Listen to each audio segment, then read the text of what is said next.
प्यारे बच्चों, सबसे पहले तो मैं आप सबका बहुत बहुत हार्दिक आभार व्यक्त करता हूं।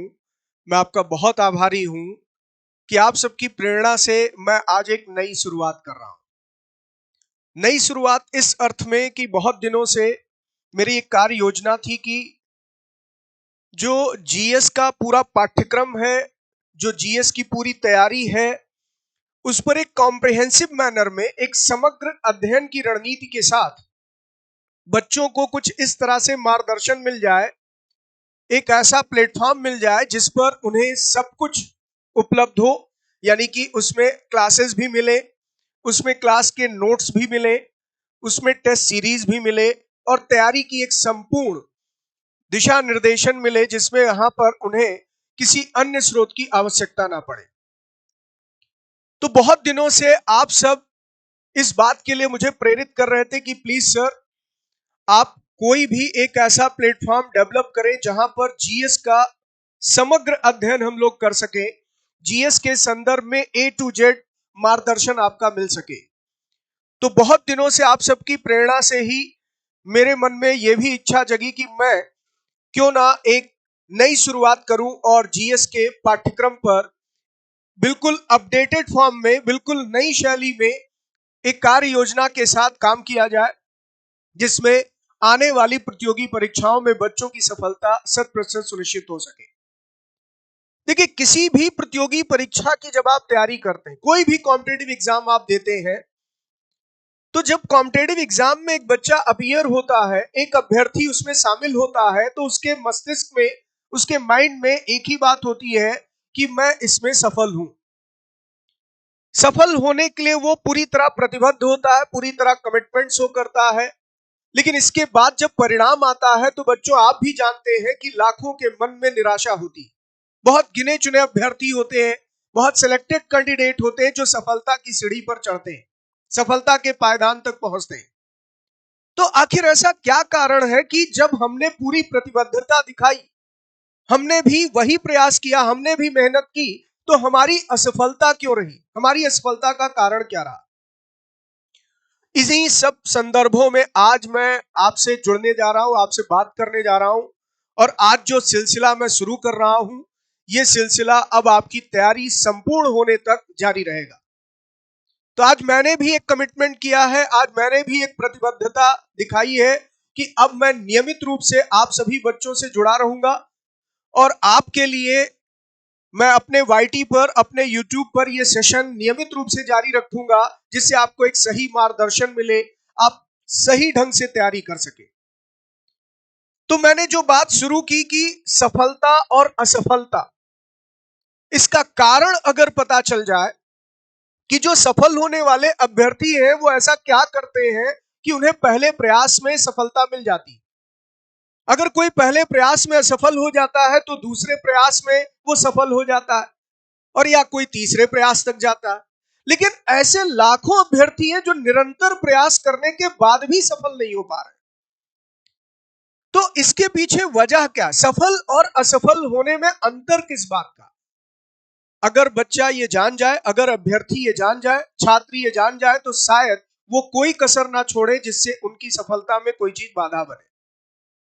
तो आज मैं अपने बात की शुरुआत सबसे पहले यहीं से करूंगा कि सफलता के कुछ आवश्यक शर्तें हैं, कुछ आवश्यक नियम हैं जिसका पालन आप सभी को करना होगा।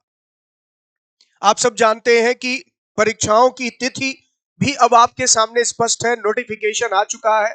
वो चाहे आप एसएससी सीजीएल की तैयारी करें, या चाहे आप यूपीएससी जैसी परीक्षाओं की तैयारी करें, या चाहे अदर कोई आप कॉम्पिटिटिव एग्जाम दें, लगभग सभी परीक्षाओं की घड़ी नजदीक है।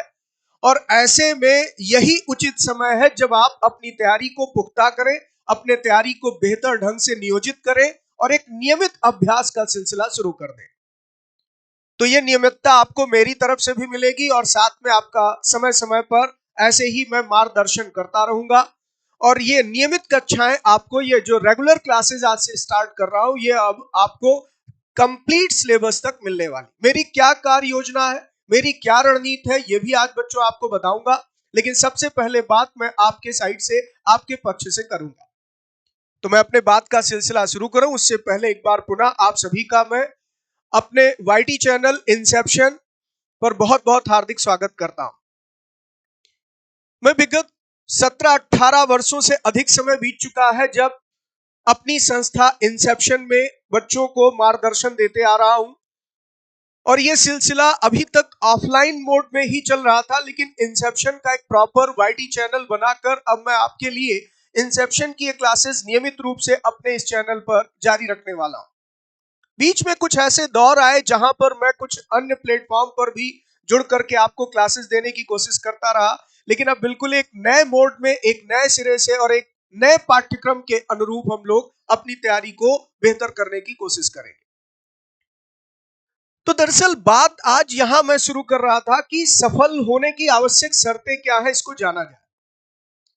बच्चों, आपको ज्यादा कुछ नहीं करना है, सिर्फ 2-3 बातें हैं जिस पर आपको गौर करना है, और अगर आपने ढंग से उस पर काम किया, आपने उस पर ढंग से अमल किया, तो मैं 100% दावा करता हूं कि आपको सफलता हर हाल में मिलेगी। दरअसल सफलता की सबसे अनिवार्य शर्त है कि हमें यह पता होना चाहिए कि क्या करना। मैं अपने एक बहुत लंबे अनुभव के आधार पर यह बात आपसे कह रहा हूं।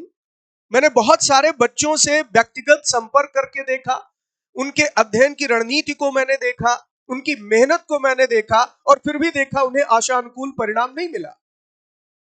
उन्हें जो रिजल्ट चाहिए था उसके अनुकूल उन्हें रिजल्ट नहीं मिल पाया। तो आखिर उसके पीछे क्या वजह रही? जब मैंने इसे जानने की कोशिश की तो पता यह चला कि कई बार बहुत सारे छात्र, बहुत सारे अभ्यर्थी ऐसी दिशा में मेहनत करते हैं जहां पर उन्हें परिणाम नहीं मिल पाता, यानी उनके दिशा में, उनके डायरेक्शन में कमी है। शायद वो जितनी मेहनत किसी पर्टिकुलर सेगमेंट पर या पर्टिकुलर मोड में कर रहे हैं उसकी जरूरत ही नहीं।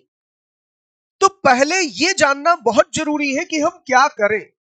तैयारी का पहला चरण यहीं से शुरू होता है। कोई भी कॉम्पिटिटिव एग्जाम हो, जैसे ही आप उस प्रतियोगी परीक्षा की तैयारी शुरू करते हैं, सबसे पहली चुनौती यही सामने आती कि हमें क्या करना। इसमें देखिए, आपकी अपनी चॉइस नहीं होती। आपके पास चॉइस केवल इतनी होती है कि हम तय करें कि हमारा लक्ष्य क्या है। लेकिन जिस दिन आप तय कर लेते हैं कि मुझे यूपीएससी का एग्जाम बीट करना है, मुझे सिविल सर्विसेज का एग्जाम क्रैक करना है, उस दिन उसके अनुरूप तैयारी आपको करने की आवश्यक शर्त का पालन करना पड़ता है। यानी ये चुनाव हमारा होता है कि हम एसएससी सीजीएल की तैयारी करेंगे, या हम यूपीएससी सिविल सर्विस की तैयारी करेंगे, या स्टेट लेवल पर प्रोविंशियल सिविल सर्विस की तैयारी करेंगे, या फिर अदर एग्जाम है, चाहे सीएपीएफ की परीक्षा हो, चाहे सीडीएस का एग्जाम हो, या चाहे कोई और। वहां तक आपके पास एक विकल्प है कि आप अपनी क्षमताओं के अनुरूप तय करें हमें क्या करना। क्योंकि हर छात्र के जीवन में एक अवसर ऐसा आता ही है जहां उसे निर्णय पर पहुंचना पड़ता। क्योंकि हम समाज में तभी प्रतिष्ठा पाते हैं, तभी सम्मान पाते हैं जब सफल होते हैं, और खासकर सरकारी नौकरी प्राप्त करना वो भारतीय समाज में एक प्रतिष्ठा का विषय है, एक सम्मान का विषय है। तो सरकारी नौकरी के कई क्षेत्र हैं, वो क्षेत्र आप चुनते हैं, अपनी क्षमताओं के अनुरूप चुनते हैं। तो आप में से बहुत सारे स्टूडेंट्स ऐसे होंगे जो एसएससी सीजीएल की तैयारी में लग गए होंगे। नोटिफिकेशन आ चुका है और एक नई रणनीति के साथ उन्हें तैयारी करने की आवश्यकता। तो मैं यही कह रहा था कि जब आप कोई चुनाव करते हैं कि सर हमें ये परीक्षा देनी है, हमें इसमें सफल होना है, तो उसके बाद फिर आपके चुनाव का विकल्प समाप्त हो जाता। फिर उस परीक्षा की जो डिमांड है उसके अकॉर्डिंग अपने आप को आपको एडजस्ट करना पड़ता है, ढालना पड़ता। फिर आप अपनी सुविधा नहीं देख सकते हैं कि हम इस विषय को अपनी सुविधा अनुसार इतना ही पढ़ें। तो पढ़ने की एक रणनीति होती है, तैयारी की एक रणनीति होती है, और उसमें सबसे पहली बात यही आती है कि परीक्षा की जो मांग है, जो एग्जाम की डिमांड है, उसके अनुरूप तैयारी शुरू की जाए, ना कि जो हमें सरल और सहज लगे उसके अनुरूप हम तैयारी करें। तो बच्चों, आप सब इस बात से इत्तेफाक रखते होंगे कि कोई भी प्रतियोगी परीक्षा हो, चाहे वो स्कूल लेवल पर पढ़ने वाले बच्चों से मिलकर आप देखें जो नीट की तैयारी में लगे हैं, जो आईआईटी जैसी परीक्षाओं की तैयारी में लगे, जेई मेंस की तैयारी में लगे हैं, उनके भी अध्ययन की एक रणनीति है और वो भी उसमें कठोर परिश्रम कर रहे हैं। ऐसे ही आप में से लाखों छात्र हैं जो एसएससी की तैयारी कर रहे हैं, एसएससी सीजीएल हो, सीपीओ का एग्जाम हो या कोई और फर्दर एग्जाम, तो उसमें भी आपको भी एक रणनीति के तहत कार्य करना होता। और ऐसे ही आप में से लाखों ऐसे भी छात्र हैं जो यूपीएससी जैसी प्रतिष्ठित परीक्षाओं की तैयारी में लगे हैं, क्योंकि भारत में सिविल सेवा परीक्षा को एक अलग ही दर्जा प्राप्त है। सरकारी नौकरी में जो प्रतिष्ठा और जो सम्मान सिविल सेवाओं को प्राप्त है, वो शायद कोई उसके समानांतर ही नहीं हो सकता। तो ऐसे में आप जिस परीक्षा में सम्मिलित होने जा रहे हैं, उसकी डिमांड के अनुरूप आपको अपनी तैयारी की रणनीति बनानी पड़ती है।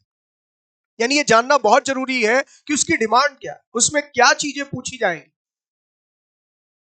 तो जब आप ये जान जाते हैं क्या करना है, तो आपकी तैयारी का आधा हिस्सा पूरा हो जाता है। क्योंकि बहुत सारे बच्चे वो 4-5 साल परीक्षा देने के बाद, 4-5 अटेम्प्ट देने के बाद तब जाकर ये जान पाते हैं कि इस परीक्षा में तो इस तरह की चीजों की डिमांड है जो मैं अभी वहां पर तैयारी कर भी नहीं पाया। यानी उनका साल दर साल इस तरीके से बीतता चला जाता है कि बहुत सारी संस्थाओं से जुड़ने के क्रम में वो संस्थाएं भी उन पर अनुसंधान करती रहती हैं और वो खुद भी अनुसंधान करते रहते हैं। तो ये रिसर्च चला करता और पंचवर्षीय योजनाएं चला करती हैं, और इस क्रम में हमारे अंदर भटकाव आ जाता, हमारा आत्मविश्वास गिरने लगता और हम ये मान बैठते हैं कि हमने मेहनत तो बहुत की थी, लेकिन परिणाम शायद हमारी नियत में ही नहीं, हमारे भाग्य में ही नहीं, डेस्टिनी में ही नहीं। लेकिन बच्चों, कई बार अथक परिश्रम से भी हमें सफलता इसलिए नहीं मिल पाती क्योंकि हम गलत रणनीति के तहत काम करते। और ये इस बात का गवाह कई ऐतिहासिक प्रसंग है, कई उदाहरण हैं। आप कोई भी उदाहरण इतिहास के विषय से ही उठाकर देख सकते हैं। जैसे पानीपत के मैदान में जब तीसरी लड़ाई लड़ी गई तो मराठों की विजय लगभग सुनिश्चित थी, लेकिन अफगानों के सामने मराठों की हार का कारण उनके सैन्य कौशल की कमी नहीं थी, बल्कि उनकी रणनीतिक भूल थी। कुछ गलतियां वो कर बैठे थे जिसका परिणाम उन्हें हार में चुकाना पड़ा। तो कई बार रणनीतिक भूल हमारे लिए परिणाम लेकर आती है असफलता, स्ट्रैटेजिकल मिस्टेक होती है, रणनीतिक गलती हो जाती है। तो इसीलिए तो इसका नाम ही है रणनीति। यानी तैयारी भी अपने आप में एक युद्ध स्तर का कार्य है, जहां पर आपको एक सैनिकों की तरह मनोबल रखना पड़ता, सैनिकों की तरह आपको चुस्त दुरुस्त रहना पड़ता और मुस्तैद रहना पड़ता, कठोर परिश्रमी बनना पड़ता। तो रणनीति का मतलब यही है कि हमारे पास जो संसाधन है और जो हमारे उद्देश्य है, उनके बीच एक सामंजस्य बैठा करके युद्ध स्तर पर कार्य किया जाए। और खासकर जो बच्चे इस बार सीजीएल की परीक्षा में अब सम्मिलित होने जा रहे हैं, उनको युद्ध स्तर पर ही डटना होगा, युद्ध स्तर पर ही लगना होगा। लेकिन आज मैं इसीलिए जो ये सेशन स्टार्ट कर रहा हूं, जिस पर आप देख रहे हैं लिखा हुआ है सामान्य अध्ययन या सामान्य जागरूकता, जनरल स्टडीज या जनरल अवेयरनेस का पाठ्यक्रम परिचर्चा, सिलेबस डिस्कशन होगा। तो मैं सिलेबस डिस्कशन को इस संदर्भ में देखता हूं कि आज हम लोग रणनीति पर बात करने जा रहे हैं कि सामान्य अध्ययन की हम तैयारी कैसे करें, how to prepare for general studies. General studies की तैयारी कैसे हो, किस तरीके से हो, इस पर मैं कुछ बातें संक्षिप्त में आपको बताना चाहूंगा। तो पहली बात कि हमें क्या करना है, परीक्षा की क्या डिमांड है, ये जाना कैसे जाए, इसी को हम एक नाम देते हैं पाठ्यक्रम। पाठ्यक्रम का मतलब ही हुआ कि जो हमें पढ़ना है वो हमें स्पष्ट तौर पर पता होना चाहिए कि ये विषय है और इस विषय के अंतर्गत ये सब्जेक्ट मैटर शामिल है, ये विषय वस्तु शामिल है। तो जब भी हम सामान्य अध्ययन जैसे विषय की बात करते हैं, जीएस जैसे सब्जेक्ट की बात करते हैं, तो जीएस अपने आप में बहुत वास्ट हो जाता है, बहुत विस्तृत है। वो किसी भी परीक्षा के लिए हो सकता है, चाहे आप यूपीएससी की बात कर ले, चाहे आप एसएससी सीजीएल की बात कर ले, या कोई भी वनडे एग्जाम अदर, और यूपीएससी के डिफरेंट एग्जाम, चाहे वो सीडीएस जैसी डिफेंस सर्विसेज है या फिर इसके अलावा सीएपीएफ जैसी पैरामिलिट्री फोर्सेस की सर्विसेज है।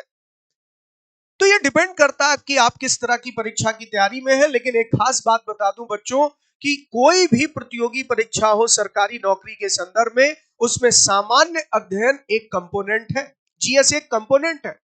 उसका एक बहुत महत्वपूर्ण घटक है। और खासकर जो एसएससी सीजीएल की नई नोटिफिकेशन आई, इसमें जीएस का क्या महत्व है, क्या भूमिका है, अब आपको स्पष्ट है।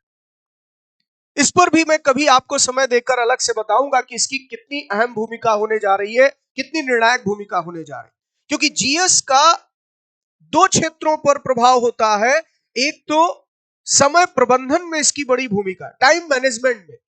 जीएस ही एक ऐसा सेगमेंट है जो कम समय में आपको ज्यादा आउटपुट दे सकता है, क्योंकि प्रश्न पढ़ने के साथ ही हमें यह स्पष्ट हो जाता है कि उत्तर आ रहा है या नहीं आ रहा है। तो वहां पर आप अपना समय का प्रबंधन कर सकते हैं। टाइम मैनेजमेंट में ये जो कंपोनेंट है ये बहुत हेल्प करता है। और दूसरा, जीएस में आप खासकर दूसरा लाभ अगर देखें तो इसमें कई बार ऐसा भी होता है कि आप अंतर विषयक संबंध से, यानी कि इंटरडिसिप्लिनरी रिलेशन जो है विभिन्न विषयों में, एक सब्जेक्ट का दूसरे सब्जेक्ट से जो संबंध है, उससे भी हम मदद लेकर के उत्तर निकाल सकते, उत्तर तक पहुंच सकते। यानी हमने इतिहास का कोई विषय पढ़ा और भूगोल का कोई प्रश्न है, उससे रिलेट करके कभी कभी उत्तर हमें मिल जाता है। इस पर हम लोग आगे उदाहरण से भी देखेंगे। तो आपको सबसे पहले बच्चों यही समझने की जरूरत है कि हमारी तैयारी की रणनीति क्या रहे, हम किस रणनीति के साथ, हम किस स्ट्रेटजी के साथ तैयारी शुरू करें। तो इसमें सबसे पहले आपको अपना पाठ्यक्रम पता होना चाहिए। जीएस क्या है, उसमें कौन कौन से विषय, ये पता होना चाहिए। क्योंकि कई बार जब मैं बच्चों से ये बात करता हूं कि चलिए बताइए जीएस के कितने पार्ट हो सकते हैं, कौन कौन से विषय आप इसमें शामिल करेंगे, तो वो कई बार सभी विषयों के विषय पर जानकारी भी नहीं दे पाते कि सर शायद 4 सब्जेक्ट है, शायद 5 सब्जेक्ट है, इस तरह से वो काउंट करने लगते हैं। तो जरा पहली नजर इसी पर डाला जाए कि हम सामान्य अध्ययन के पाठ्यक्रम में क्या क्या शामिल कर सकते हैं। तो एक बार आप देखें, सामान्य अध्ययन का जो मैंने संपूर्ण पाठ्यक्रम बनाया है, अपने तरीके से सिलेबस को मॉडिफाई किया है, वो चाहे आप एसएससी सीजीएल की परीक्षा में बैठेंगे उसके जीएस का पाठ्यक्रम ले ले, या चाहे आप यूपीएससी की तैयारी प्रीलिम्स को लेकर कर रहे होंगे, प्रारंभिक परीक्षा, तो उसके पाठ्यक्रम को ले ले। प्रारंभिक सह मुख्य परीक्षा दोनों में ये पाठ्यक्रम शामिल है। तो इसमें आप गौर करेंगे कि पूरे पाठ्यक्रम को ही, पूरे सिलेबस को ही मैंने कई भागों में बांट दिया, जिसमें पहला भाग है इतिहास। अब इतिहास में भी मैंने 3 खंडों में आपके पाठ्यक्रम को रखा है। भारत का इतिहास इसमें हम पढ़ेंगे और समकालीन विश्व इतिहास भी आपके परीक्षा में महत्वपूर्ण स्थान रखता है। भले इससे प्रश्नों की संख्या सीमित हो, लेकिन जब हम किसी प्रतियोगी परीक्षा में बैठते हैं तो पहली प्राथमिकता यही होती है कि पाठ्यक्रम एक बार पूरा देखा जाए। सब कुछ एक बार एक नजर से गुजरने के बाद तब हम यहां पर वेटेज उन चीजों को देते हैं जहां से ज्यादा प्रश्न आने की संभावना। जैसे इतिहास में मैं कह सकता हूं कि लगभग 90% चांस रहता है कि प्रश्न भारतीय इतिहास से रहेंगे, लेकिन 10% गुंजाइश ये भी है कि इस सेगमेंट से भी, इस खंड से भी आपसे पेपर में प्रश्न पूछा जाएगा। तो इसमें कुछ सेलेक्टिव टॉपिक आते हैं जिसको आपको कवर करना होता है। जैसे मान लीजिए मैं बात करूं 2 विश्व युद्धों की दुनिया, प्रथम विश्व युद्ध और द्वितीय विश्व युद्ध, first world war and second world war, तो ये बेसिक जानकारी आती है जीएस में, और इसी को हम कहते हैं कंटेम्परेरी वर्ल्ड हिस्ट्री, समकालीन विश्व इतिहास। ऐसे ही कला संस्कृति एक अलग से खंड है। खासकर जो बच्चे यूपीएससी जैसी परीक्षाओं में तैयारी करते हैं वो जानते होंगे उनके सामान्य अध्ययन के पाठ्यक्रम में एक अलग सेगमेंट भी। और आजकल जो ट्रेंड है खासकर वनडे एग्जाम में भी, यानी वो चाहे सीएपीएफ की परीक्षा हो, चाहे सीडीएस की परीक्षा हो, चाहे सीजीएल की परीक्षा हो, कला संस्कृति के पक्ष से प्रश्न वहां भी रहते। तो कला संस्कृति इसी विषय का एक हिस्सा। जैसे मान लीजिए सिंधु सभ्यता के समय की कला की बात करें तो वहां बहुत सारी मातृ देवी की मूर्तियां बनने लगी थी। कुछ ऐसे स्कल्पचर मिले जो दिखाते हैं कि उस समय कला का विकास था, जैसे मोहरें बनाई जाती थी, पत्थर से कई उपकरण बनाए जाते थे। फिर इसके बाद आप देखते हैं कि फिर वर्णन आता है मौर्य काल में उत्कृष्ट कला दिखाई देती प्राचीन भारत में। खासकर अशोक के समय सारनाथ का जो लायन पिलर बनाया गया, सिंह स्तंभ बनाया गया। तो इस तरह की बातें इस टॉपिक के अंतर्गत आती हैं जो हम भारत के इतिहास के संदर्भ में ही पढ़ते हैं। तो हम तीनों सेगमेंट इसमें कवर करेंगे। यानी पहला पार्ट आपका हिस्ट्री है, जिसमें हम सिलेबस को 3 पार्ट्स में 3 सेक्शन में डिवाइड कर सकते हैं: Indian history, contemporary world history, art and culture. फिर इसी तरीके से सिलेबस में हम दूसरा पार्ट ले सकते हैं ज्योग्राफी, भूगोल। देखिए, आप क्रम बदल सकते हैं अपनी सुविधा अनुसार। इतिहास की जगह पहला भाग भूगोल लिख दीजिए, कोई फर्क नहीं पड़ता, लेकिन ये एक सेगमेंट है। और ऐसे ही यहां भूगोल को आप दूसरे पे रख लें तो भी कोई फर्क नहीं पड़ता, लेकिन भूगोल में आपके पाठ्यक्रम का विश्लेषण करने के बाद मैंने इसे 3 हिस्सों में बांट दिया: विश्व भूगोल, भारत का भूगोल, और आजकल एक बहुत इंपॉर्टेंट सेगमेंट है पर्यावरण एवं पारिस्थितिकी, एनवायरमेंट एंड इकोलॉजी। तो world geography, Indian geography, environment and ecology, ये कुल मिलाकर के आप भूगोल विषय के अंतर्गत पढ़ेंगे। फिर ऐसे ही राज व्यवस्था की बात करूं, यानी मैं पॉलिटी की बात करूं, तो पॉलिटी में इंडियन कॉन्स्टिट्यूशन और इंडियन गवर्निंग सिस्टम, यानी भारत की शासन व्यवस्था, शासन प्रबंध, और इसके साथ साथ भारत का संविधान, इन 2 खंडों में आप पूरे पाठ्यक्रम का अध्ययन करेंगे। फिर इसी तरीके से आपका यहां पर चौथा भाग अर्थशास्त्र को लेकर, इकोनॉमिक्स। अब ध्यान रखिएगा, यहां पे मैं अर्थव्यवस्था नहीं लिख रहा हूं, अर्थशास्त्र, क्योंकि आजकल का एक ट्रेंड है परीक्षाओं में जो प्रश्न पूछे जा रहे हैं उसमें कुछ मूलभूत आर्थिक सिद्धांत भी आते हैं, यानी फंडामेंटल्स ऑफ इकोनॉमिक्स भी आते हैं।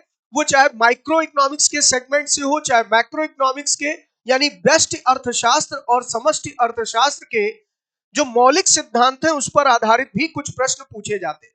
जैसे मान लीजिए हम मांग पूर्ति के सिद्धांत की बात करें, डिमांड एंड सप्लाई, तो एसएससी सीजीएल में तो ये ट्रेंड रहा ही है कि उसमें इकोनॉमिक्स के भी प्रश्न आए, लेकिन यूपीएससी जैसी परीक्षाओं में भी इस तरह के बेसिक प्रिंसिपल्स आपको पढ़ने पड़ेंगे। तो जब आप केवल अर्थव्यवस्था की बात करते हैं तो वो पूरे इकोनॉमिक्स का एक सेगमेंट बन जाता, वो एक क्षेत्र हो जाता। लेकिन हम पूरे अर्थशास्त्र की जब बात करते हैं तो इसके पाठ्यक्रम को हम अपनी सुविधा के लिए 3 हिस्सों में बांट सकते हैं: मूलभूत आर्थिक सिद्धांत, भारतीय अर्थव्यवस्था, समसामयिक आर्थिकी। तो समसामयिक आर्थिकी का मतलब जो करंट इकोनॉमी का स्टेटस है, जो हमारी इकोनॉमी में करंट सिनेरियो चल रहे हैं, जो करंट इवेंट्स हो रहे हैं, उसको इंक्लूड करना। तो कुल मिलाकर के fundamental principles of economics, Indian economy और करंट इकोनॉमी, ये हमारे सेगमेंट होंगे इकोनॉमिक्स सब्जेक्ट में। फिर अगला भाग सामान्य विज्ञान है, जनरल साइंस। ध्यान रखिएगा, इसे जनरल साइंस कहा गया, सामान्य विज्ञान, यानी इसमें आपको साइंस के बेसिक प्रिंसिपल्स या फंडामेंटल्स क्लियर होने चाहिए। ऐसा नहीं कि आपको कोई मेडिकल साइंस से रिलेटेड चीजें पूछी जाए, या आपको इंजीनियरिंग से रिलेटेड पैटर्न पर कोई प्रश्न मिलेगा, या आपको न्यूमेरिकल बेस कोई प्रश्न मिलेगा। जो हमारे दैनिक जीवन में विज्ञान की भूमिका है, जो दैनिक प्रयोग में आने वाले विज्ञान के सिद्धांत हैं, उससे रिलेट करके प्रश्नों को पूछा जाता है। इसीलिए इसे सामान्य विज्ञान कहा गया, जनरल साइंस, जिसमें फंडामेंटल ऑफ फिजिक्स भी आप पढ़ेंगे, केमिस्ट्री भी, बायोलॉजी भी, और इसके साथ साथ साइंस और टेक भी एक नया सेगमेंट है जो यूपीएससी जैसे एग्जाम में तो बहुत वेटेज रखता है, लेकिन सीजीएल के बच्चे भी मेंटली इस बात के लिए प्रिपेयर रहे कि उन्हें साइंस टेक पर भी नजर रखनी होगी। वो शायद करंट से रिलेट करके पूछ ले या वैसे इन जनरल पूछ ले। जैसे मान लीजिए एक उदाहरण दे रहा हूं कि भारत की मिसाइल टेक्नोलॉजी या भारत का अंतरिक्ष कार्यक्रम।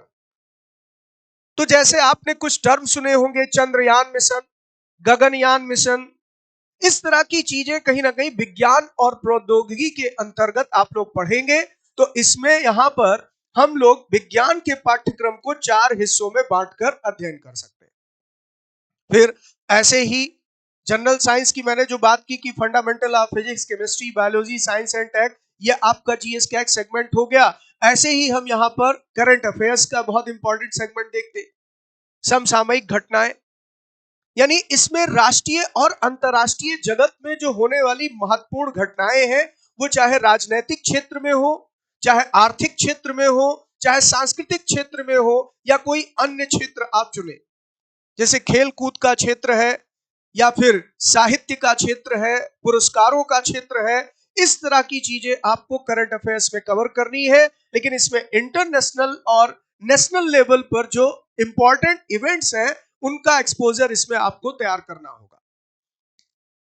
तो समसामयिक घटनाएं भी परीक्षाओं में बहुत अहम भूमिका निभा रहे हैं, बहुत इंपॉर्टेंट सेगमेंट है और इसकी तैयारी की भी अपनी एक रणनीति रहेगी, उस पर भी मैं आगे बात करता जाऊंगा। लेकिन आज सबसे पहले मैं ये बताना चाहता हूं कि हमें क्या पढ़ना है, ये बहुत स्पष्ट होना चाहिए।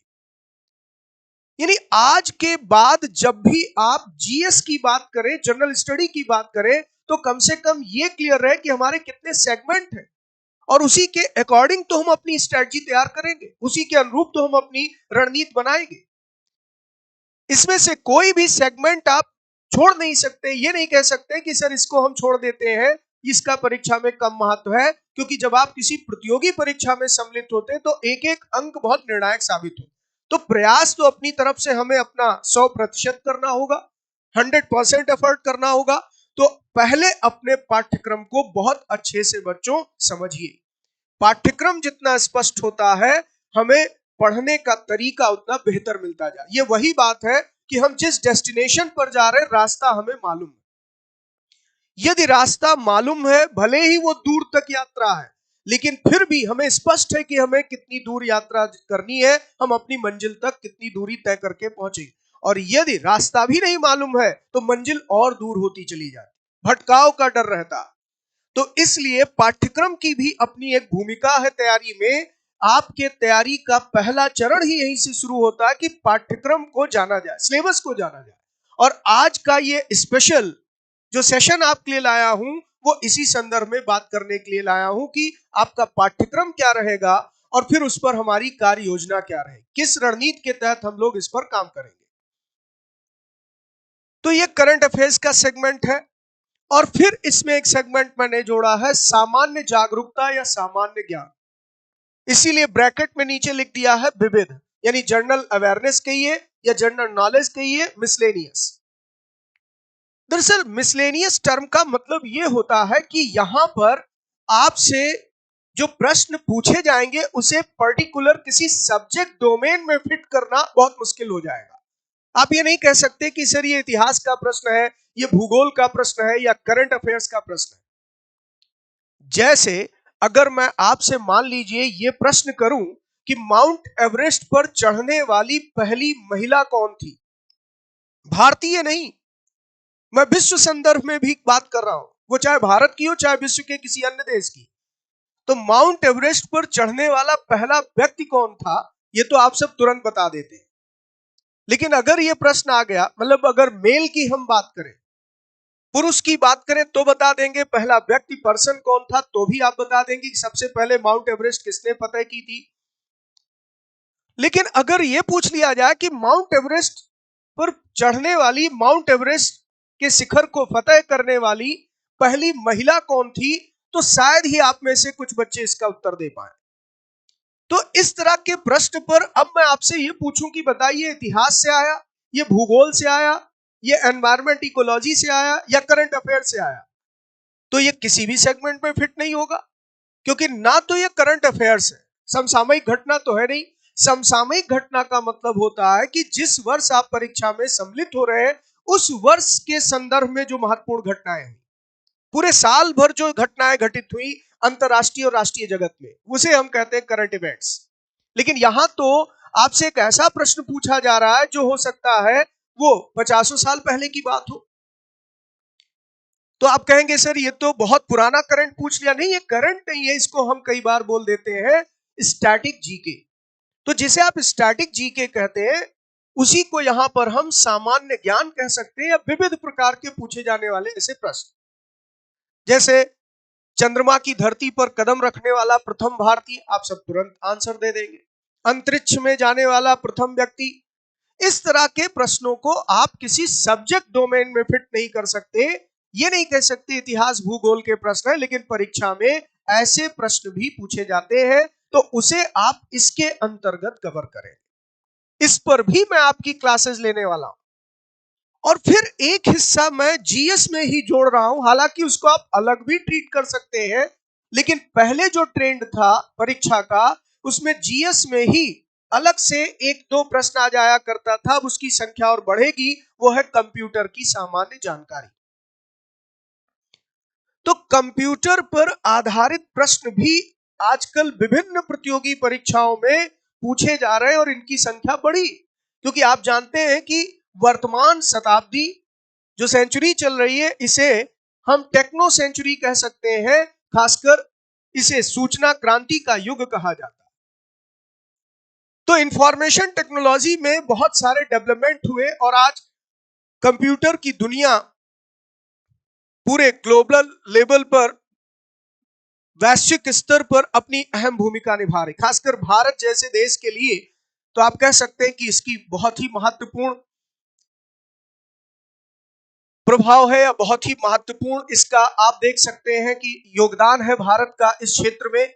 तो इसलिए कंप्यूटर की सामान्य जानकारी बहुत अहम है और खासकर आप जैसे छात्र जो आज ऑनलाइन मोड में विभिन्न परीक्षाओं में बैठते हैं या फिर आप कह लीजिए कि आप बहुत सारे काम कंप्यूटर तकनीकी पर आधारित होकर करते हैं, इसलिए माना जाता है कि आपको इनके बारे में बेसिक बातें पता होनी चाहिए।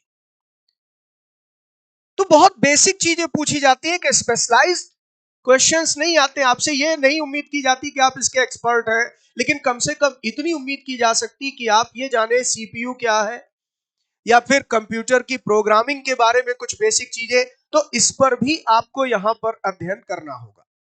यानी कुल मिलाकर मैं ये एक बार फिर कहना चाहता हूं कि जो मैं आपको पढ़ाऊंगा जीएस में, उसके पाठ्यक्रम को अध्ययन की सुविधा के लिए मैंने इन्हीं 8 खंडों में बांटा और मैं मानता हूं कि अगर किसी अभ्यर्थी ने, किसी छात्र ने ये 8 खंड ठीक से पढ़ लिए तो वो सामान्य अध्ययन में पूछे जाने वाले प्रश्नों में अपने आप को बहुत सहज महसूस करेगा। ये तो हुआ कि हमें क्या पढ़ना, क्या कवर करना। जहां से मैंने शुरुआत की थी बात की कि जब हम किसी प्रतियोगी परीक्षा में सम्मिलित होते हैं तो जिस विषय की तैयारी करने जा रहे हैं उस विषय का पाठ्यक्रम क्या रहेगा, उसका सब्जेक्ट मैटर क्या होगा, ये पहले जानना बहुत जरूरी। ये पहली शर्त है कि पहले स्पष्ट तौर पर जानिए। तो आप बच्चों ने ये कम से कम स्पष्ट तौर पर जान लिया कि हमें पूरे जीएस में ये 8 कंपोनेंट है, 8 पार्ट है जिसको तैयार करना। अब वो तैयार कैसे करना है वो अगला प्रश्न है कि इसके लिए हम स्रोत क्या इस्तेमाल करें, हम संदर्भ ग्रंथ कौन से इस्तेमाल करें, वो भी मैं अभी आपको बताने जा रहा हूं, अगली बात उसी पर होगी। लेकिन अब मैं अगली बात की तरफ बढ़ूं उससे पहले आपसे यह पूछना चाहूंगा कि क्या आपने विद्यालय स्तर पर, स्कूल लेवल पर या कॉलेज लेवल पर जो पढ़ाई की उसमें कभी जीएस जैसा सब्जेक्ट पढ़ा? क्या सामान्य अध्ययन कोई विषय था स्कूल के पाठ्यक्रम में, विद्यालय के पाठ्यक्रम में? तो आपका जवाब होगा नहीं सर। किसी भी स्कूल के बच्चे से, किसी भी विद्यालय, चाहे वो 6वीं का हो, चाहे 7वीं का हो, चाहे 8वीं का, उससे यह पूछिए कि क्या बेटा आपके स्कूल में जीएस पढ़ाया जाता है, तो कहेगा नहीं। लेकिन यकीनन आप देखें तो जीएस की पढ़ाई जो है वो स्कूलिंग से ही शुरू हो जाती है। जो इतिहास आप यहां पर अपने पाठ्यक्रम का हिस्सा बनाकर पढ़ने जा रहे हैं या आपकी परीक्षाओं में जिस इतिहास से प्रश्न पूछा जाएगा वो कोई नया इतिहास नहीं, कोई अलग इतिहास नहीं, वो वही है जो आप क्लास 6 की एनसीईआरटी बुक से पढ़ते चले आ रहे हैं। आपने क्लास 6 में भी एसएसटी एक सब्जेक्ट पढ़ा होगा, सोशल साइंस, क्लास 7th में भी सोशल साइंस पढ़ी होगी, क्लास 8 में भी सोशल साइंस पढ़ी होगी और क्लास 9-10th तक ये सब्जेक्ट कैरी ऑन रहता। विद्यालय स्तर पर सभी बच्चों को 10वीं तक के पाठ्यक्रम में, यानी जो कैरिकुलम बच्चों को पढ़ाया जाता है स्कूल लेवल पर, हकीकत में वही बेस है हमारे जीएस का। वो चाहे इतिहास विषय की मैं बात करूं, वो चाहे मैं भूगोल विषय की बात करूं, वो चाहे मैं राज्य व्यवस्था यानी संविधान और देश के शासन व्यवस्था की बात करूं, या फिर मैं यहां पर अर्थशास्त्र या इकोनॉमिक्स की बात करूं। यही कारण है शायद ये जितने भी विषय, ये सब स्कूल लेवल पर भी आप पढ़ते हैं। जैसे भूगोल में मैंने क्यों कहा एक नया खंड जोड़ दिया गया है, और वो क्या है आप देखें तो यहां लिखा है एनवायरमेंट एंड इकोलॉजी, पर्यावरण एवं पारिस्थितिकी, जिसको आजकल स्कूल लेवल पर कक्षा 1 से लेकर कक्षा 5 तक सीबीएसई के स्कूल में आप चेक कर सकते हैं, एनसीईआरटी की किताबें इस पर आती, जिसको ईवीएस कहा जाता है, एनवायरमेंटल स्टडीज। तो क्लास 1 के बच्चे को ईवीएस एक सब्जेक्ट पढ़ाया जा रहा है, एनवायरमेंटल स्टडी। क्लास 1 से क्लास 5 तक वो ईवीएस पढ़ता है और क्लास 6 से 8 तक फिर वो एसएसटी में इस तरह के विषयों का अध्ययन दोबारा करता है। स्तर बदल जाता है। तो इस तरह से कुल मिलाकर के आप कह सकते हैं कि हमने विद्यालय स्तर पर जो चीजें पढ़ी है वही हमारा फंडामेंटल बेस है। तो मैं आगे जो बात करने जा रहा हूं बच्चों की, आप इन चीजों का अध्ययन करने के लिए स्रोत क्या चुने, कौन सी संदर्भित पुस्तकें ले, आपका रेफरेंस बुक कौन सा हो, इसके बारे में मैं यहां पर यही कहूंगा कि आपको अपने पाठ्यक्रम के अनुरूप पहले उसके स्तर को तय करना होगा, यानी एक लेवल पर आना होगा। तो लेवल का मतलब क्या हुआ कि शुरुआत आप करेंगे कहां से? बेसिक से।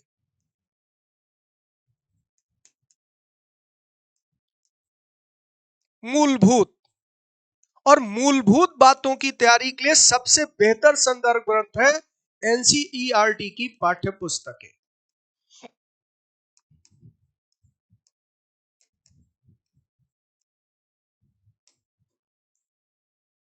एनसीईआरटी की पाठ्य पुस्तकें,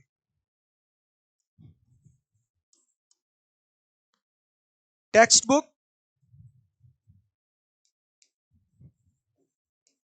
ऑफ एनसीईआरटी। अब इसमें स्टैंडर्ड भी आपको बता देता हूं कि आप बेसिकली क्लास 6 से लेकर के और क्लास 12 तक की बुक को फॉलो करेंगे।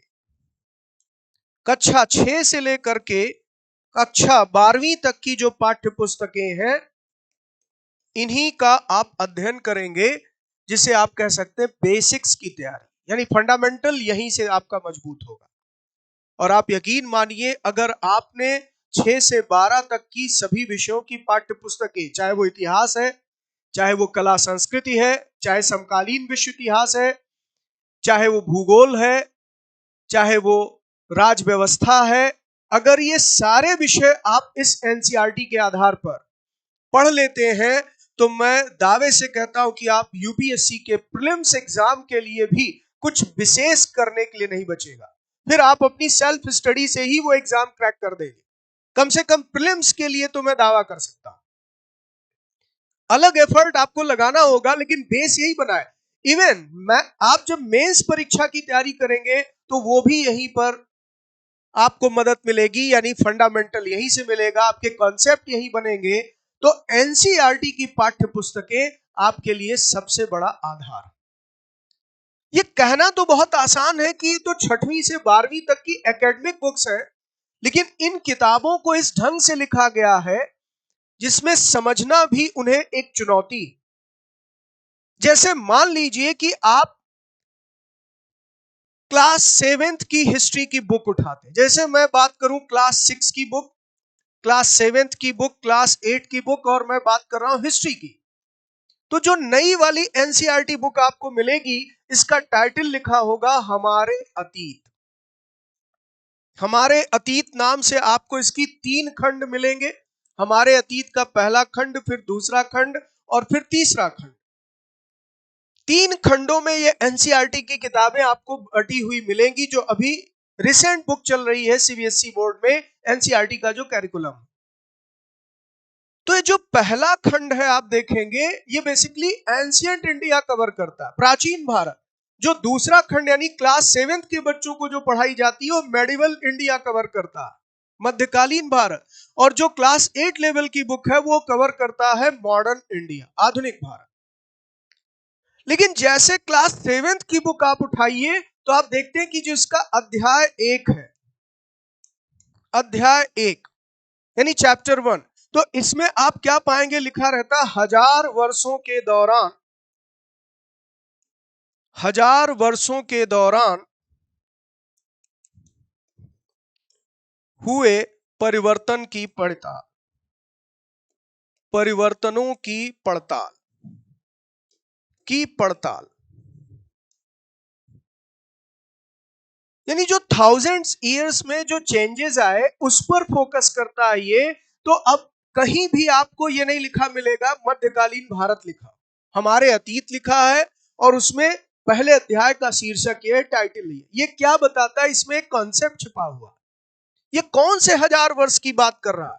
तो आप जब ये पहला अध्याय पढ़ना शुरू करते हैं तो देखते हैं लगभग 700 ईस्वी से लेकर 1700 ईस्वी के बीच, हालांकि 1750 लिखा हुआ है बुक में, लेकिन 1000 साल लगभग ये कवर कर रहा है, जिसमें जो परिवर्तन आए, चाहे वो राजनीति के क्षेत्र में, चाहे समाज के क्षेत्र में, चाहे संस्कृति में, उन परिवर्तनों की पड़ताल करता है। तो बच्चों, मैं ये कहना चाहता हूं कि ये केवल बता देना आपको कि एनसीईआरटी पढ़ लीजिए, ये बहुत आसान है, लेकिन एनसीईआरटी को पढ़ना कैसे है, उसमें अप्रोच क्या रखना है, उसकी एक एक लाइन से क्या भाव निकलता है, क्या अर्थ निकलता है, परीक्षा में उससे प्रश्न कैसे बनते हैं, उसको समझना कैसे, ये बहुत बड़ी चुनौती है। मजे की बात यह है कि जब आप सिविल सर्विस जैसे परीक्षा की तैयारी करते हैं तो जितने भी सफल अभ्यर्थी हैं उसमें मोस्ट ऑफ द स्टूडेंट्स आपको यही रेकमेंड करेंगे कि आप पहले एनसीईआरटी से शुरू करिए, क्लास 6 से 12 की बुक पढ़िए, जबकि ये किताबें तो बच्चों के लिए लिखी गई, एकेडमिक बुक्स है, ये स्कूल के बच्चों का जो पाठ्यक्रम तय किया गया है, जो हमारा नेशनल कैरिकुलम है, राष्ट्रीय पाठचर्या जो बनाई गई है बच्चों को पढ़ाने के लिए, उसके अनुरूप ये पाठ्य तैयार किए गए। इसका उद्देश्य आईएएस पीसीएस की परीक्षा की तैयारी कराना नहीं है, इसका उद्देश्य आपको सीजीएल की परीक्षा की तैयारी कराना नहीं है, ये स्कूल के बच्चों को ध्यान में लिखी गई है, लेकिन उसके बावजूद भी यही आपके जीएस का बहुत बड़ा आधार है। तो अगर ढंग से आप इन किताबों को पढ़ते हैं, समझ कर पढ़ते हैं, तो आप ये यकीन मानिए लगभग 70-80% काम आपका हो जाता है, क्योंकि उसके बाद फिर आपको केवल उसे अपडेट करना होता है, करंट से चीजों को रिलेट करना होता है, बाकी मोस्ट ऑफ द पोर्शन यही कवर हो जाता है। तो एनसीईआरटी से शुरुआत करेंगे और ये दायित्व भी मैं निभाने वाला हूं कि आपको एनसीईआरटी 6 से 12 की क्लासेस वो इसी जीएस के बैच में मिलने वाली है, जिस पर मैं नियमित अब अपने वाईटी पर एक सेशन लेकर आता रहूंगा और जीएस की क्लासेस आपको इस तरीके से मिलेंगी। तो इसमें पूरी 6वीं से 12वीं तक की किताबों पर एक पूरा संग्रह, एक पूरा निचोड़, उसकी ब्रीफिंग, सब कुछ आपको देने वाला हूं। यानी यदि मैं मान लीजिए आपको प्राचीन भारत पढ़ा रहा हूं, तो ये नहीं कि पहले 6वीं की किताब, बल्कि 6 से 12 तक जो भी अच्छे सारगर्भित यहां पर विषय होंगे उन सबको समावेश करके, शामिल करके आपको पढ़ाऊंगा।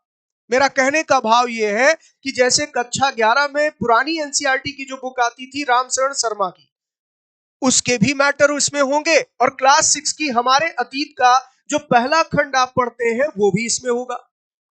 तो ये बेसिक्स है, ये फंडामेंटल है, और ये केवल एक एग्जाम्पल हिस्ट्री को लेकर है। ऐसे आप ज्योग्राफी की बुक उठाएंगे, जैसे पहला सेगमेंट जो क्लास 6 में बच्चों को पढ़ाया जाता है, पृथ्वी हमारा आवास, तो भले ही क्लास 6 की बुक है, लेकिन आप उसको पढ़कर देखिएगा तो उसमें जीएस का कितना बड़ा बेस है। लैटिट्यूड्स क्या है, लॉन्गिट्यूड्स क्या है, मोशन ऑफ द अर्थ क्या है, सब कुछ कक्षा 6 में भूगोल में ये पृथ्वी हमारा आवास जैसी बुक में दिया गया।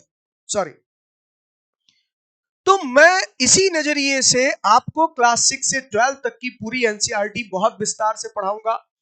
अब आगे बढ़ते हैं कि केवल एनसीईआरटी को यह मान लेना कि हम इसको सब कुछ पढ़ लें, 100% इससे हो जाएगा, ये उचित नहीं होगा। आपको बेसिक से थोड़ा सा एडवांस लेवल की तरफ जाना होगा,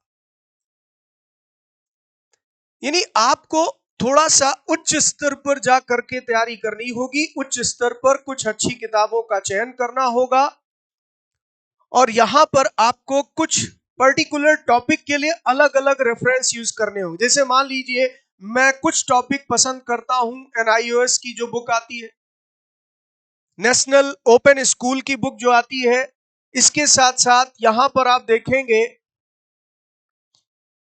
जो इग्नू की बुक आती है, Indira Gandhi national open university की जो बुक आती है, इसमें भी कुछ ऐसे टॉपिक है जो बहुत अच्छे हैं, लेकिन ये सेलेक्टिव है। ऐसा नहीं कि आप इग्नू के पाठ्यक्रम के अनुरूप सब कुछ पढ़ने लगे, वो विश्वविद्यालय स्तर के पाठ्यक्रम का अनुसरण करती, यूनिवर्सिटी लेवल पर जो उनका सिलेबस है उसके अकॉर्डिंग उसका जो है यहाँ पर पूरा सिलेबस या कंटेंट तैयार किया गया, लेकिन हमें उसमें कुछ चीजें अहम मिलेंगी जिसको हम फॉलो कर सकते हैं। फॉर एग्जाम्पल जैसे मैं एनआईओएस की बात करूं तो जो सीनियर सेकेंडरी की बुक आती है इसमें इसमें कुछ टॉपिक बहुत अच्छे दिए गए, चाहे जैसे खासकर मैं ज्योग्राफी में अगर देखूं तो इसमें जियोमॉर्फोलॉजी बहुत अच्छा दिया गया। जियोमॉर्फोलॉजी यानी भू आकृति विज्ञान जिसे हम कहते हैं, भू आकृति विज्ञान इसमें बहुत अच्छे से समझाया गया। तो ये पर्टिकुलर एक सेगमेंट है जो मुझे इसमें अच्छा लगा। तो मुझे लगता है बच्चों को जब ये टॉपिक पढ़ाया जाए तो उसके रेफरेंस को भी उसमें इंक्लूड किया जाए। ऐसे ही मान लीजिए कि आप यहां पर पॉलिटी पढ़ रहे हैं, पॉलिटी यानी राज व्यवस्था पढ़ रहे हैं, तो राज व्यवस्था में एक तो सबसे ज्यादा मदद मिलती है किससे? सीधे बेयर एक्ट फॉलो करने से। बेयर एक्ट, संविधान का जो बेयर एक्ट आता है वो बहुत मदद करता है इसकी तैयारी में। लेकिन अब एक सामान्य प्रतियोगी परीक्षा की तैयारी करने वाले बच्चे से मैं उम्मीद करूं कि वो पूरी बेयर एक्ट पढ़ लेगा, संभव ही नहीं।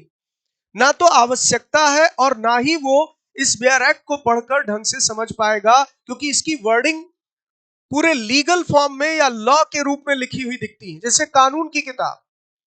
तो जब संविधान का बेयर एक्ट पढ़ते हैं तो एक सामान्य प्रतियोगी परीक्षा की तैयारी करने वाला जो अभ्यर्थी है वो असहज हो जाता है, उसके लिए ये कतई रेफरेंस नहीं हो सकता। तो इसमें से कुछ चीजें जब हम यहां सेलेक्ट करते हैं, उसको समझते हैं, उसे फिल्टर करके अपने परीक्षा के लिए एक उसको कह लीजिए नोट्स के रूप में डेवलप करते हैं, तब वो बच्चों को कहीं ना कहीं लाभ पहुंचाता है। तो ये जिम्मेदारी मैं मानता हूं हमारे साइड से होती है टीचर की, कि वो यहाँ पर इसको आधार बना करके कुछ अच्छी चीजें जीएस के लिए बच्चों को प्रोवाइड करें। लेकिन अगर पर्टिकुलर कोई और बुक वो फॉलो करना चाहते हैं तो इसमें मैंने कहा एनसीईआरटी की तो किताबें हैं ही, खासकर क्लास 11th वाली जो बुक है। इसके अलावा अगर देखा जाए तो जैसे लक्ष्मीकांत की आती है, लक्ष्मीकांत जो टीएमएच पब्लिकेशन की बुक है, इसमें कुछ कंटेंट बहुत अच्छे। तो यूपीएससी के बच्चे जो यूनियन पब्लिक सर्विस कमीशन में सिविल सर्विस की तैयारी करते हो तो ज्यादातर इसी को फॉलो करते हैं। लेकिन अब सीजीएल की तैयारी करने वाला बच्चा लक्ष्मीकांत तो नहीं पढ़ने में सक्षम है, उसको लगेगा कि हमें बहुत सारे विषयों का अध्ययन करना है तो हम बहुत सेलेक्टिव मोड में ही पढ़ना चाहते हैं। यही चुनौती है उसकी सबसे बड़ी, कि उसे बहुत चयनात्मक रूप से पढ़ना है, बहुत सेलेक्टिव तरीके से पढ़ना है। यानी आप ये कह लीजिए कि गागर में सागर को भरना। तो बहुत कम पढ़कर भी काम चलाया जा सके, कुछ इस रणनीति में काम करना होगा। हमें अपने एग्जाम के अप्रोच को समझना होगा कि हम सिविल सर्विस परीक्षा नहीं देने जा रहे, हम वनडे एग्जाम देने जा रहे हैं, जिसमें प्रश्नों के पूछने की प्रकृति अलग होती है, उसका दायरा अलग होता है। तो दोनों एग्जाम की अपनी अलग अलग स्ट्रैटेजी हो जाती है, लेकिन कंटेंट जो बेसिक कंटेंट होते हैं वो सिमिलर। मतलब कि मैं ये कह रहा हूं कि आप चाहे सीजीएल की तैयारी करें, वहां भी जीएस में आपको भारत का संविधान पढ़ना, मौलिक अधिकार आप में भी एक अध्याय है। और जो आईएएस की परीक्षा की तैयारी कर रहे हैं या सिविल सर्विस परीक्षा की तैयारी कर रहे हैं या प्रोविंशियल सिविल सर्विसेज का एग्जाम दे रहे हैं, उनमें भी आप पाएंगे मौलिक अधिकार एक अध्याय, वहां भी जीएस में ये कंपोनेंट है। तो विषय नहीं बदलते, पाठ्यक्रम बहुत ज्यादा नहीं बदलता, लेकिन उनके पढ़ने का अप्रोच बदलता है और कंटेंट का जो दायरा है वो बदलता है। जब सीजीएल जैसी परीक्षा की तैयारी की बात करते हैं जिसमें अब जीएस बहुत निर्णायक भूमिका में आ गया, उसमें भी आपको बहुत कॉम्प्रिहेंसिव मैनर में और बहुत ही आप कह सकते हैं चयनात्मक रूप में, सिलेक्टिव रूप में पूरा जीएस पढ़ना होगा, क्योंकि जीएस का पाठ्यक्रम आप देख रहे हैं कितना वास्ट है। विभिन्न विषयों को मिलाकर यह सामान्य अध्ययन विषय बनता है। सामान्य अध्ययन अपने आप में कोई पर्टिकुलर एक सब्जेक्ट नहीं है, बल्कि ये विभिन्न विषयों का एक गुच्छा है, एक समूह है, ग्रुप है। इतिहास भी इसमें शामिल है, भूगोल भी इसमें शामिल है, यानी ह्यूमैनिटीज के सब्जेक्ट, मानविकी के विषय, और दूसरी तरफ साइंस भी इसमें शामिल है, इकोनॉमिक्स जैसे सेगमेंट भी इसमें, और देश दुनिया की खबरें भी। तो इसका दायरा बहुत विस्तृत है, लेकिन आपको उसमें चयनात्मक होना पड़ेगा, सेलेक्टिव होना पड़ेगा, और बहुत कंक्रीट तरीके से आपको तय करना पड़ेगा कि हमारे पाठ्यक्रम का ये हिस्सा किस दायरे तक हमें ले जाना। तो ये सारी चीजें मैं आपके लिए अपने इस सेशन में लेकर आने वाला हूं। और इसी कार्य योजना पर आपके लिए काम करने वाला हूं। तो आप बच्चों इसी तरीके से अपना प्यार और सम्मान बनाए रखिएगा, और जहां पर भी आपको लगता है कि आप हमसे संवाद करें, हमसे बात करें, आप हमसे कुछ मार्गदर्शन पाना चाहें, बिल्कुल हमसे बेझिझक जुड़िएगा। और उसके लिए आपके लिए ये नया प्लेटफॉर्म मैंने डेवलप किया, जिसमें आप हमसे कैसे संपर्क करेंगे इस पर भी बात करूंगा। लेकिन अब मैं आपको थोड़ी सी अपनी कार्य योजना भी बता देता हूं। अपनी कार्य योजना ये आपके लिए नहीं है, क्योंकि आपकी अपनी पढ़ने की कुछ रणनीति होगी, लेकिन मैं अपना वर्क प्लान आपके सामने रख रहा हूं कि किस तरीके से आपको जीएस में मैं मार्गदर्शन देने वाला हूं। पहली बात तो मेरी कार्य योजना यह है कि इसी चैनल पर अब आपको नियमित कक्षाएं मिले, यानी इस पर आपको रेगुलर क्लासेस मिले। तो जिनको भी ये लगता है कि हाँ, हमें शुक्ला सर का एक बेहतर मार्गदर्शन मिल रहा, हमें कंटेंट अच्छा मिल रहा, विषय वस्तु अच्छी है, वो यहां पर हमारे इस चैनल से जुड़ सकते हैं। और आप और हमारे बीच में एक ऐसा रिश्ता होगा जहां मैं आपको एक अवसर भी दूंगा कि आप भी हमसे संवाद करके हमें सलाह भी दे सकते हैं और हमसे मार्गदर्शन भी ले सकते हैं। जब आपको लगे कि सर यहाँ पर थोड़ा सा इस तरीके से इंप्रूवमेंट होनी चाहिए, ये चीज ऐसे की जाए, मैं आपकी सलाह जहां लगेगा कि हाँ बच्चों की ये डिमांड है, उसके अनुरूप काम किया जाए, उस पर मैं और विचार करूंगा। क्योंकि आज अगर मैं इस मंच पर आपके लिए कुछ करने जा रहा हूं, तो इसका पूरा श्रेय आपको जाता। आपने ही हमें प्रेरित किया कि सर हमें आपसे इस सहयोग की उम्मीद है, इस मार्गदर्शन की उम्मीद है कि हम जो सीजीएल की तैयारी करने वाले बच्चे हैं या यूपीएससी की तैयारी में जो हम फंडामेंटल चीजें पढ़ना चाहते हैं, उसमें आप हमें मार्गदर्शन दें। तो मैं अपने उन बच्चों का बहुत आभारी हूं जिन्होंने मुझे इस बात के लिए प्रेरित किया। फिर इसके साथ साथ मैं बता दूं कि पूरे कक्षा कार्यक्रम की मैंने एक रणनीति तैयार की है कि आपका पूरा कोर्स लगभग कितने समय तक चलेगा। तो वैसे इसका समय मैंने लगभग 6 माह रखा, 6 मंथ का ड्यूरेशन। ये 6 मंथ का ड्यूरेशन है। भले ही आपकी परीक्षा हो सकता है, जैसे सीजीएल के बहुत सारे कैंडिडेट हैं, सोचेंगे कि सर दिसंबर में संभावित है, अभी टेंटेटिव है। लेकिन एक चीज बच्चों आप सोचिए कि आपको मेंस में भी अब जीएस का पोर्शन मिलेगा, यानी जो आपका टीयर 2 एग्जाम होता, तो आप बहुत ही कंसाइज मैनर में पढ़कर जाएंगे, फिर ट्रैक हो जाएंगे। क्योंकि अभी जो आपकी तैयारी है, इस क्रम में आप उसको और बेहतर करके पहले टीयर 1 परीक्षा पास करिए, और टीयर 2 में आपको पता है फिर जीएस के अच्छे खासे प्रश्नों की संख्या रहेगी। 25 प्रश्न बहुत मायने रखते हैं, और वो भी एक प्रश्न 3 अंकों का। तो ऐसे में यहां पर आपको अभी से टीयर 2 के लिए भी लगना होगा, नहीं तो फिर टीयर 1 एग्जाम के बाद हो सकता है आपको इतना मौका ही ना मिले कि आप संपूर्ण पाठ्यक्रम को इस ढंग से पढ़ पाए। तो इस कार्य योजना पर अभी से आपको शुरू हो जाना होगा, चलना होगा। और इसीलिए मैं यहां पर इस प्लान में हूं कि सप्ताह में, पूरे वीक में अगर देखा जाए, तो मैं यहां पर 3 डेज, 3 दिन हो सकता है आपको एक कोई विषय पढ़ाऊं। जैसे मान लीजिए हमने शुरुआत कर ली इतिहास से, जो भी आप चाहेंगे उसके अनुरूप मैं शुरुआत कर लूंगा। लेकिन अभी जो मेरी अपनी कार्य योजना वो है इतिहास से शुरू करूंगा, और बाकी सप्ताह के अन्य 3 दिनों में मैं यहां पर एक दूसरा विषय आपको पढ़ाऊंगा, भूगोल, यानी हिस्ट्री और ज्योग्राफी सेगमेंट से स्टार्ट करूंगा। तो पूरे 6 डेज आपकी क्लासेस होंगी वीक में इसी चैनल पर, जिसमें आपको 3 डेज में हिस्ट्री पढ़ाऊंगा और 3 डेज ज्योग्राफी पढ़ाऊंगा। दोनों सब्जेक्ट मैं पैरेलल लेकर चलूंगा।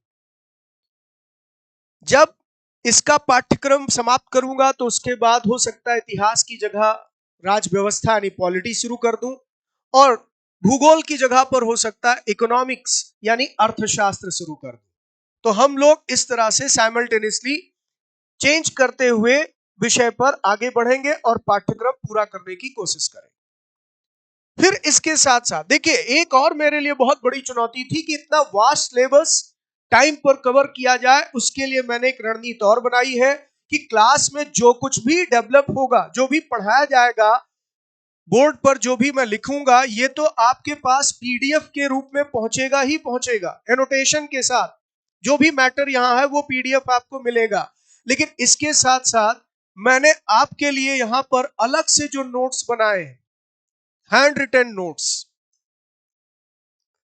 हैंड रिटन नोट्स यानी हस्तलिखित नोट्स, ये भी आप तक पहुंचाऊंगा। उसके लिए टेलीग्राम चैनल मैंने डेवलप किया, जिसके थ्रू आपसे मैं जुड़ूंगा, आप मुझसे जुड़ेंगे और मैं अपने टेलीग्राम पर ही अपने मैटर को शेयर करूंगा। तो क्लासेस आप मेरे चैनल पर फॉलो करें, चैनल सब्सक्राइब कर लें इसके लिए कि आपको नियमित रूप से अपडेशन मिलता रहे, और नोट्स आपको एक कंटेंट डेवलप करके पूरा वो आपको यहां पर टेलीग्राम लिंक पर भेज दिया जाएगा। फिर मैंने कहा पीडीएफ भी पूरा आपको प्रोवाइड किया जाएगा। फिर इसके साथ साथ मेरी कार्य योजना में प्रत्येक सप्ताह एक टेस्ट भी आयोजित करने की है। यानी कि हम शायद रविवार के दिन, संडे के दिन को चुन लें, जब आपके लिए यहां पर जो कुछ पढ़ाया गया विषय उस पर आधारित टेस्ट होगा। यानी इसे मैं यहां पर यूनिट टेस्ट के रूप में देखता हूं। ये यूनिट टेस्ट मानता हूं, यानी जो इतिहास भूगोल पूरे सप्ताह आपको पढ़ाया जाएगा उस पर आधारित आपका एक टेस्ट कंडक्ट किया जाएगा। फिर जो क्लासेस का मैंने ड्यूरेशन रखा है, एक तो कोर्स का ड्यूरेशन आपको बताया, क्लासेस का ड्यूरेशन बता देता हूं। ये लगभग आपकी क्लास 1.25 घंटे की होगी, ठीक है, जो 1.5 घंटे तक भी एक्सटेंड हो सकती है, कंटेंट पर डिपेंड करता है। अगर मान लीजिए कंटेंट एक चैप्टर का थोड़ा सा बच रहा है तो वो क्लास हो सकता है 1.5 घंटे तक भी चली जाए, लेकिन अमूमन 1.25 घंटे का एक ड्यूरेशन रहेगा और नियमित रूप से आपको ये सेशन मिलेगा। अगर मैं अपने इस क्लास के टाइमिंग की बात करूं तो टाइमिंग अभी मैंने डिसाइड किया है कि 10 PM पर आपकी ये क्लासेस डेली होंगी। यानी रात में आप 10 बजे बिल्कुल रेस्ट पोजीशन में जब होंगे, आराम से बैठ करके यहां पर ये क्लासेस कर सकेंगे। और मैं आपको सजेस्ट करूंगा पेपर पेन मोड में क्लास करिएगा कि आपको चीजें जो बताई जाए उसको आप शॉर्ट नोट्स डेवलप करते हुए आगे बढ़े। इस शैली में आप मेरे साथ अगर अगले 6 महीने तक निरंतरता बनाए रखते, कंटिन्यूटी, और अगर ईश्वर कृपा रही कि मैं भी इस तरह से निरंतर अपने स्वास्थ्य को मैनेज करते हुए आपके लिए क्लासेस लाता रहा, तो मैं वादा करता हूं कि जीएस में आपको एक बेहतरीन कंटेंट मिलेगा, मेरा वर्क आपको बहुत ईमानदारी से दिखाई देगा और गुणवत्तापूर्ण ही नहीं बल्कि परिमाणात्मक शिक्षा भी मिलेगी।